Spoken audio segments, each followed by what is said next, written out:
रखा गया। बांग्लादेशी रहना नहीं चाहते थे, वो पाकिस्तानियों को अलग भावनाओं से देखते थे, इसलिए भारतीय पाकिस्तानी सेना उन्हें उनके हाल पे छोड़कर और चली आई। उनकी बाप रे बाप, अब शिक्षा में ऐसे मिलेगा तो क्या होगा, समझ आ गए। एजुकेशन बहुत बड़ी चीज होती है। क्या किया गया, धो दिया गया, मार के तबाह कर दिया गया पाकिस्तानी लोग को यहाँ पर। और यहाँ पे पाकिस्तान के पास यहाँ से अब इधर जो खाना पीना घट गया, बंगाली सब तो खाना देगा सब नहीं इनको, हाँ जो अरे दे दे सब इन लोग को, तो खाना पीना कहां से जाएगा, तो इधर से जा रहा था गोला बारूद, इधर से जा रहा था, नेवी मार के यहीं उड़ा दी था, यहां से गोला बारूद सब खत्म हो गया इधर। और दौड़ा दौड़ा मारी कौन, भारतीय सेना। अब पाकिस्तान के पास एक पनडुब्बी थी जिसका नाम था पीएनएस गाजी। पीएनएस गाजी ये दुनिया की सबसे खतरनाक पनडुब्बी थी उस टाइम की। ये पानी के अंदर चलती थी, पानी के अंदर रहते, पानी के अंदर, अब मिसाइल मार देती थी। पानी के अंदर चलने की वजह से कभी दिखती ही नहीं थी, दिखाई नहीं देगी, समझ आ गया कि नहीं। पानी के नीचे रहेगी कैसे दिखेगी। और इसको आदेश दिया गया कि तुम कराची से निकलो और जाके किसको मार दो, विक्रांत जहाज को। हम लोग का उस समय का सबसे बड़ा जहाज था विक्रांत, 1 किलोमीटर लंबा, कितना, और उसके ऊपर जहाज उतरती थी, जो एयरपोर्ट था उसके ऊपर। जहाज क्या था, विक्रांत, और इसके ऊपर क्या था, एयरपोर्ट। यहां लड़ाकू जहाज उतरती थी और वो पानी में ले जाके यहां लगा दिया, तैरता हुआ एयरपोर्ट। और यहां से मिसाइल भी मार रहा है, जैसे यहां से एयरफोर्स बम गिराई, वापस फ्यूल भरने हथियार भरने गई तो यहां से उड़ा, ई बम गिराया, धड़ धड़ धड़, जब इसका फ्यूल खत्म हुआ, हथियार खत्म हुआ, तो ई कहां आएगा, अपने जहाज में, तब तक ये फ्यूल भर के रेडी हो गई। बांग्लादेशी को यार टाइम तो दिया करो यार, भागने का भी टाइम नहीं देता। तो पाकिस्तानियों ने कहा कि अगर हम विक्रांत मार के गिरा दिए ना, अगर डुबा दिए, तो पाकिस्तान इंडियन नौसेना का पूरा मनोबल गिर जाएगा। और यह हकीकत है, अगर विक्रांत गिर गया तो सब कुछ खत्म, क्योंकि सबसे शक्तिशाली जंगी बेड़ा वही था। और विक्रांत को अगर कोई मार सकता था तो पीएनएस गाजी मार सकता था। और चल दिया पीएनएस गाजी। जब चला था तभी दिखा था, यहां से पानी में अंदर घुस गया, पता नहीं चला कहां है कहां नहीं है यहाँ पे। अब क्या किया जाए, तो पीएनएस गाजी को अंडमान निकोबार में छुपा दिया गया। उसको साइलेंटली कहां भेज दिया गया, अंडमान निकोबार। विक्रांत को, गाजी को नहीं, विक्रांत को छुपा दिया गया। लेकिन यहां दिमाग लगाया नौसेना ने, उसने विशाखापट्टनम बंदरगाह पर क्या किया, हल्ला फैला दिया कि विक्रांत आ रहा है। कौन आ रहा है, विक्रांत, जबकि विक्रांत कहां था। हल्ला कर दिया गया विक्रांत कहां आ रहा है, विशाखापट्टनम। क्यों आ रहा है, तो फ्यूल भरेगा, खाना पीना भरेगा। अब विक्रांत में 5000 सैनिक तैनात थे, तो 5000 के आदमी डेली 3 टाइम खाना खाएगा, यानी एक दिन में 15000 आदमी खाना खाएगा। और अगर वो 1 महीना का खाना एक बार में भरता है, तो एक दिन में अगर 15000 का खाना, तो 1.5 लाख लोगों का खाना रखेगा, समझ रहे हैं। 1.5 लाख कौन चीज, तो उसको सामानों भी चाहिए बहुत ज्यादा, आटा चावल चीनी ये सब चीज। तो हल्ला विक्रांत में जितना विशाखापट्टनम में जो भी थे लोग ना, दुकानदार, सबको ऑर्डर दिया गया। नौसेना जाके विक्रांत आ रहा है, ये चाहिए, या आलू चाहिए 40 ट्रक आलू, 2 ट्रक अंडा, फल चाहिए, ये चाहिए। पूरा हल्ला हो गया विशाखापट्टनम में, मंडी लग गई। विक्रांत में जाएगा, विक्रांत में जाएगा। वहां कोनो जासूस फोन कर दिया पाकिस्तान में, विक्रांत आ रहा है। कौन आ रहा है, विक्रांत। अच्छा, पीएनएस गाजी को मारने की क्षमता अगर किसी में थी तो आईएनएस राजपूत में थी। एक जहाज थी जिसका नाम था आईएनएस राजपूत, और आईएनएस जहाज राजपूत खराब हो गया था, उसकी इंजन में कुछ गड़बड़ी आ गई थी, और उसके बनने के लिए उसे रखा गया था कहां पर, विशाखापट्टनम। तो सोचिए, आईएनएस राजपूत तो जा नहीं सकता था, कहां रखा हुआ था, विशाखा। अब बुला लिया गया पीएनएस गाजी को, कहां, विशाखा। कोई जासूस फोन कर दिया पाकिस्तान में, और पाकिस्तान वाला फोन कर दिया पनडुब्बी को कि जाओ तुम विशाखापट्टनम जाओ, जाओ वहीं विक्रांत है, मार के गिरा देना। और जब वहां गया ना, तो वहां कौन खड़ा था, आईएनएस राजपूत। मारा आईएनएस राजपूत, उधिया गया पीएनएस गाजी। पीएनएस गाजी डूब गया। अमेरिका इतना गरियाया पाकिस्तान को कि तो हमारा इज्जत तो उतार दिया रे चोटा कहीं का। ये पनडुब्बी को इसे हरवा दिया, वहां ले पता नहीं कोई से मार दिया। विक्रांत मिलवे नहीं किया यहाँ पे। अब यहां से निकला विक्रांत और फुल फ्लेजेड धोया, और यहाँ एयरफोर्स वगैरह धो दी यहाँ पर। अब पाकिस्तान किसको बोला, अमेरिका को, कि हमरा जान प्राण बचा लीजिए, बहुत इज्जत का सवाल है। अगर ये बच गया ना, ये जगह हम आपको सैन्य अड्डा के लिए दे देंगे। आप यहां से चाइना को कंट्रोल कीजिएगा, भारत को कंट्रोल कीजिएगा यहाँ पर। तो वहां से कौन चल दिया, अमेरिका। कहा कि बेशक हम आएंगे तुम्हें बचाने के लिए। तो यहां से कौन चल दिया? अमेरिका। ये है कौन? पाकिस्तान। और ये यहां लड़ाई चल रही है बांग्लादेश में, और यहां हम लोग का कौन खड़ा है? विक्रांत।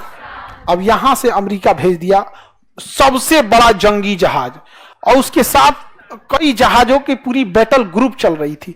पनडुब्बी जो थी नीचे, उसका पनडुब्बी लेके आया, विमान वाहक पोत लेके आया, मिसाइल मारने वाला आया, कई जहाजों का पूरा ग्रुप लेके कौन चल दिया? अमेरिका। पूरा ग्रुप में आया, एगो दुगो नहीं, पूरा ग्रुप में। एगो जहाज थी जिसमें खाली खाना पीना भरा हुआ था, एगो में जिसमें फ्यूल भरा हुआ था, एक में केवल हॉस्पिटल था, चलता फिरता हॉस्पिटल था, एगो पनडुब्बी थी, एक मिसाइल मारने वाला, बम मारने वाला, सारा चीज लेके चल दिया बैटल ग्रुप। इसका नाम था सातवां बेड़ा। क्या नाम था? इस सातवां बेड़ा के साथ कोई नहीं चल सकता था। और इसमें अमेरिका लेके आया था परमाणु बम। सोचिए, भारत को मारने के लिए परमाणु बम लेके चला आया कौन? तबाही क्या होगा? इंदिरा गांधी के ऊपर कितना प्रेशर रहा होगा। यहां तो लड़ाई चली रही है बांग्लादेश में, तब इंदिरा गांधी ने रूस को बोला। किसे बोला? कि हमरा बचा लीजिए। वो चल दिया है कितना लेके? सातवां बेड़ा ले। तो रूस कहा कि यहां तो आपको कोई जरूरत नहीं ना है। कहा ना, इसको तो हम धो दिए हैं, खत्म कर दिए, धो धा के बराबर ही। तो यहां से इसने भी अपने बैटल ग्रुप को भेज दिया यहां पे। इसके में भी पूरा परमाणु बम पनडुब्बी तैनात थी। इसका नाम था 40वां बेड़ा। रूस क्या भेज दिया? 40वां बेड़ा। अमेरिका भेजा 7वां बेड़ा। अमेरिका को आने में टाइम लगा, जब तक रूस यहां आके पहुंच गया। अब पूरी जहाजों को यहीं लगा दिया चारों ओर से, 40वां बेड़ा में चारों, और ऑटोमेटिक मिसाइल तैनात कर दिया कि अगर तुम 400 किलोमीटर से कम दूरी मेंटेन रखोगे तो ठीक है, 400 किलोमीटर पास आ गए ना तो मार देंगे ऑटोमेटिक। और जितनी पनडुब्बी लेके आया था ना ये रूस, सारी पनडुब्बियों को ऊपर कर दिया, रेडी टू फायर मोड में। तो अमेरिका के साथ ना ब्रिटेन भी आया था। ये दोनों साथे चलता है सर। तो ब्रिटेन वाला ना अपने प्रधानमंत्री को फोन किया, वी आर टू लेट।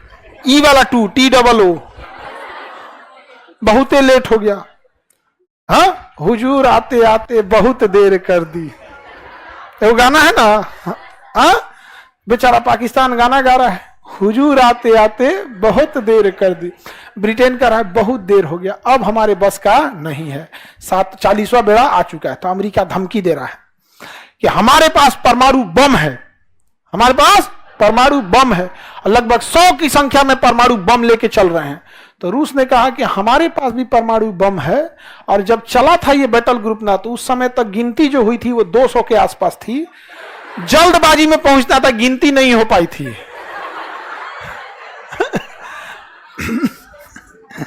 अब यहां आ गया कौन? 7वां बेड़ा। कौन आ गया? 7वां। और यहीं से कह रहा है, भारत तुम लड़ाई रोक दो, भारत तुम लड़ाई रोक दो। और यहां विक्रांत मार के धज्जी उड़ा दिया इन लोग का, यहां पे विक्रांत। और यहां पर पाकिस्तान के 93,000 सैनिकों ने सरेंडर कर दिया। 93,000 पाकिस्तानी ने सरेंडर किया। हम नहीं लड़ पाएंगे। जब सेना सरेंडर करती है ना, तो अपना स्टार हटा देती है, टोपी उतार देगी, बेल्ट हटा देगी, और हथियार को जमीन पे रखेगी, हथियार को जमीन पे रखे। ये सरेंडर का होता है। 93,000 फौजियों ने सरेंडर किया था। बाप बाप होता है। याद कीजिए, उसी लड़ाई में यहां हमारे 120 सैनिकों ने सरेंडर नहीं किया। ये चोट्टा 93,000 सरेंडर किया। Guinness book of world record में है। पूरी दुनिया में सबसे बड़ा सरेंडर जो किया, किसने किया? पाकिस्तान ने सरेंडर किया, पूरी दुनिया में सबसे ज्यादा। और यहां रूस किसको संभाल लिया? अमेरिका को संभाल लिया। अब 93,000 सैनिकों ने सरेंडर किया, और भारत ने कहा कि आप एक्सेप्ट कीजिए कि बांग्लादेश आपका नहीं है। तो कहा कि हम एक्सेप्ट करते हैं कि बांग्लादेश आज से स्वतंत्र हो। कहा कि शेख मुजीबुर रहमान को छोड़िए। तो भारत शेख मुजीबुर रहमान को लेके आया, और शेख मुजीबुर रहमान को बांग्लादेश का क्या बनाया गया? प्रधानमंत्री। लेकिन पाकिस्तान ने कनाडा से कुछ लोगों को हायर किया, और शेख मुजीबुर रहमान को मरवा दिया। उनकी बेटी को भी मरवा दिया। उनकी एक बेटी इंग्लैंड में पढ़ती थी, शेख हसीना, जो अभी बांग्लादेश की क्या है? प्रधान। समझ आ गया? इसलिए जस्टिन ट्रूडो जब आए थे ना, अब भारत पे आरोप लगा रहे थे, तो शेख हसीना ने भी बांग्लादेश को बोला था, अब कनाडा को कि चट्टा कहीं क्या बोलता है, हमारे पिता के असिस्नेशन में कनाडा का हाथ था। समझ आ गया कि नहीं आ गया? यहां पे तो उधर निर्माण किसका हुआ? पाकिस्तान। लेकिन अमेरिका इतना दबाव बनाया भारत पर, और रूस ने भी दबाव बनाया कि भाई हमारा 40वां बेड़ा जल्दी खाली करो, हमरा औरों जगह लड़ाई लड़ने जाना है, समेटो यहाँ पे। तब तक मानेकशॉ इंदिरा गांधी से कह रहे थे कि इधरों का कब्जा करिए लेते हैं, इधर भी कब्जा कर ही लेते हैं। लेकिन पॉलिटिकल प्रेशर इंदिरा गांधी पे ज्यादा था, क्योंकि अगर रूस अपना 40वां बेड़ा हटा लेता तो फिर अमेरिका चढ़ जाता। तो फिर वही हुआ कि हम इन 93,000 को लौटा देंगे। और शिमला सम्मेलन हुआ कि भारत और पाकिस्तान किसी भी विवाद को आपस में बैठ के सुलझाएगा, ना यूएनओ में जाएगा ना अमेरिका में जाएगा, शिमला समझौता में। इसीलिए जब भी पाकिस्तान यूएनओ में जाता है कि कश्मीर में जन्नत संग्रह करा दीजिए, कश्मीर के लोगों से पूछ दीजिए, तो भारत कहता है कि सब पहले साइड कीजिए। ये देखिए, ये चुट्टा 1972 में साइन किया है शिमला समझौता कि हम दोनों आपस में बैठ के बात करेंगे। कहिए कि चले दिल्ली बिरयानी खिलाएंगे, इसको बैठ के बात करते हैं। आपस में बैठ के जब बात किया जाएगा तो हर समय जब भी बाप और बेटा बैठ के बात किया है तो सुना किसका जाएगा? बाप का। समझ आ गया कि नहीं आ गया? यहाँ पे तो पाकिस्तान का हाल हो गया, बांग्लादेश क्या हो गया? स्वतंत्र हो गया।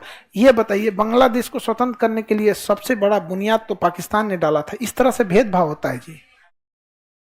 मतलब तुम्हारे देश के लोग थोड़े से अलग दिखने में हो गए, भाषा अलग हो गई तो तुम उसको।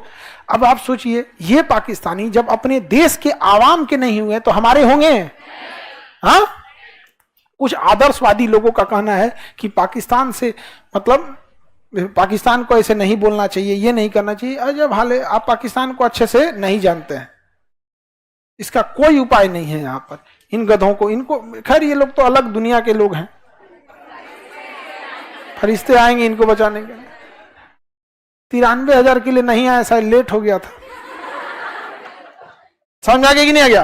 तो बांग्लादेश का निर्माण कब हुआ? 1972 में लड़ाई हुई, लड़ाई मान्यता मिला 72 में।